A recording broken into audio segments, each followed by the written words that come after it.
Local bus টার্মিনালের মতো দশা শাহজালাল বিমানবন্দরের, চরম যাত্রী ভোগান্তি।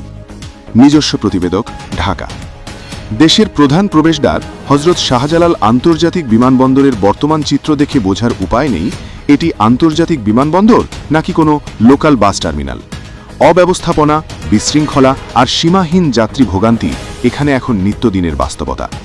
পরিস্থিতির এতটাই অবনতি হয়েছে যে ভুক্তভোগীরা একে ব্যস্ত বাস টার্মিনাল বা উপচে পড়া ভিড়ের পাবলিক হসপিটালের সঙ্গে তুলনা করছেন। বিশৃঙ্খলা যখন নিত্যসঙ্গী। সরেজমিনে এবং বিভিন্ন ফুটেজে দেখা গেছে বিমানবন্দরে পা রাখতেই যাত্রীদের ট্রলি সংকটে পড়তে হচ্ছে। এরপর লাগেজ সংগ্রহ করতে গিয়ে শুরু হয় ঘণ্টার পর ঘণ্টা দীর্ঘ অপেক্ষা। অগোছালো লাইন আর ট্রলি না পাওয়ার কারণে ক্লান্ত যাত্রীরা অনেক সময় লাগেজ বেল্টের ওপরই বসে পড়ছেন। লাগেজের প্রতি কর্তৃপক্ষের ন্যূনতম যত্ন নেই বললেই চলে।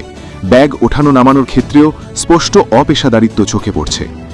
কর্তৃপক্ষের উদাসীনতা ও সামাজিক যোগাযোগ মাধ্যমে ক্ষোভ।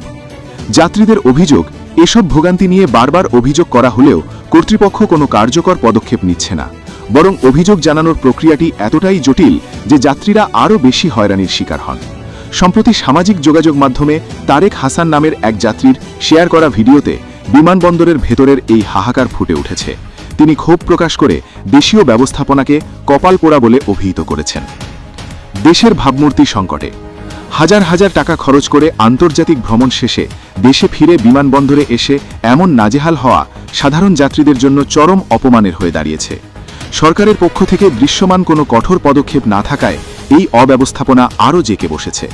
সংশ্লিষ্টরা মনে করছেন এই পরিস্থিতি আন্তর্জাতিক অঙ্গনে বাংলাদেশের ভাবমূর্তি মারাত্মকভাবে ক্ষুণ্ণ করছে। News BD 1971।